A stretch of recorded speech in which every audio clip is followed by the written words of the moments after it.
Olá, turminha linda do quarto ano, tudo bem com vocês? Que bom! A aula de hoje é de Geografia, páginas 28 a 31. Lembrando mais uma vez que vocês podem marcar com marca-texto o título e os subtítulos de cada página da apostila, ok? Vamos lá! Abram a apostila na página 28. Destruição da fauna e da flora. As alterações das paisagens promovidas pelo ser humano, em muitos casos, podem causar sérios danos à fauna e à flora. A tia colocou para vocês entenderem o que é fauna e o que é flora. Fauna é o conjunto de animais que convivem em um determinado espaço geográfico ou temporal. E flora é o conjunto das plantas que crescem numa região, país ou ambiente. A destruição de áreas de vegetais nativas, principalmente pelo avanço das cidades e a expansão das atividades agropecuárias, não apenas contribui para o desaparecimento de espécies vegetais, mas também compromete a sobrevivência de animais silvestres, como aves, répteis, que são cobras, jacaré, tartaruga, e insetos que vivem em florestas e matas. Com isso, muitas espécies correm o risco de perderem seu habitat. Habitat é o local onde uma determinada espécie vive e desenvolve-se, ou até mesmo serem extintas. As espécies deixarem de existir, ou seja, elas desaparecerem.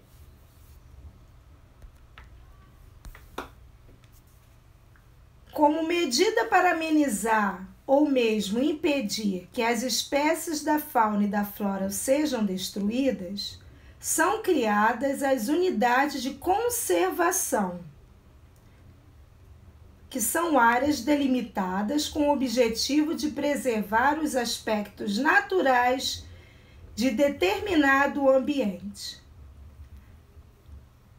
As unidades de conservação estão sob responsabilidade do governo, que realiza constantemente o monitoramento e controle dessas áreas.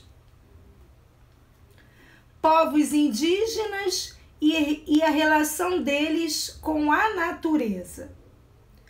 Os povos indígenas que vivem em meio à floresta exploram os recursos da natureza sem causar grandes danos ao meio ambiente. De modo geral, ao caçar, pescar e realizar a coleta de frutos e raízes, entre outras atividades próprias de sua cultura, os indígenas costumam retirar da natureza apenas a quantidade de recursos naturais suficientes para viver, sem explorar além do necessário.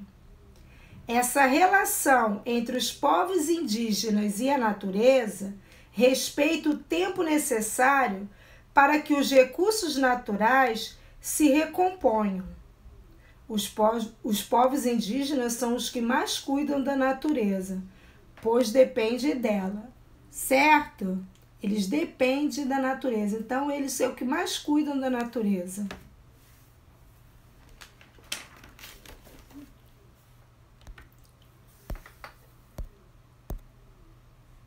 Natureza também transforma as paisagens.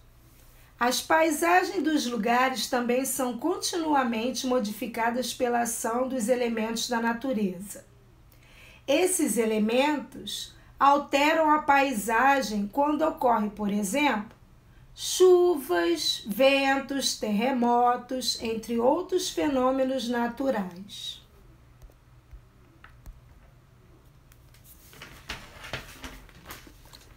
Fenômenos da natureza transformam paisagem em velocidades diferentes.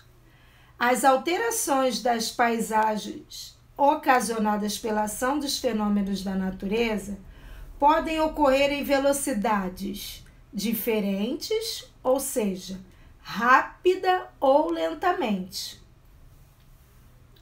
Algumas transformações nas paisagens resultantes de fenômenos naturais são perceptíveis imediatamente ao longo de um curto período de tempo.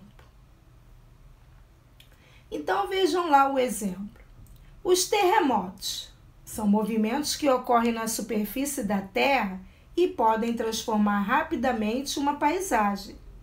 Esses tremores de terra causam muitos danos às edificações, as casas, prédios, que são construídos pelos seres humanos. Observem as casas destruídas da imagem após o terremoto. Triste, né?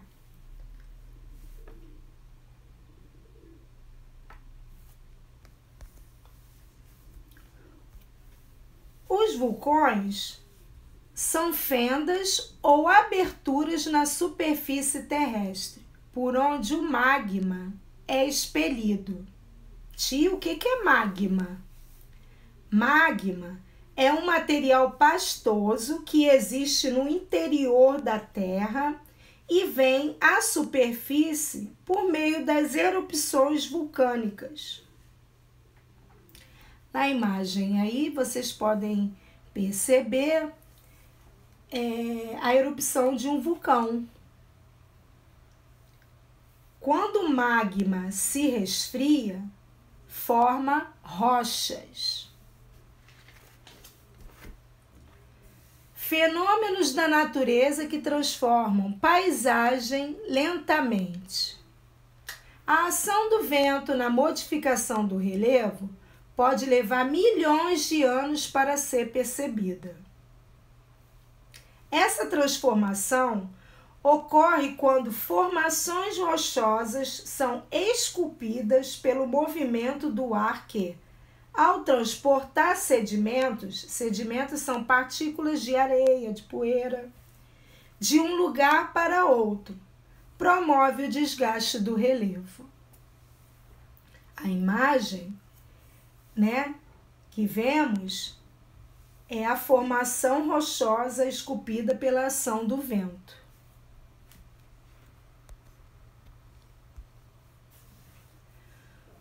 No caso dos cânions, a força das águas de um rio leva milhares de anos para retirar sedimentos e escavar a rocha, formando vales profundos. A imagem abaixo é um exemplo de um cânion, lá do Rio São Francisco. Agora, façam a atividade do desafio da página 31 no caderno de Geografia. Não esqueçam, essa aula vai da página 28 até a página 31. Por hoje é só, turminha linda. Amo vocês. Beijos.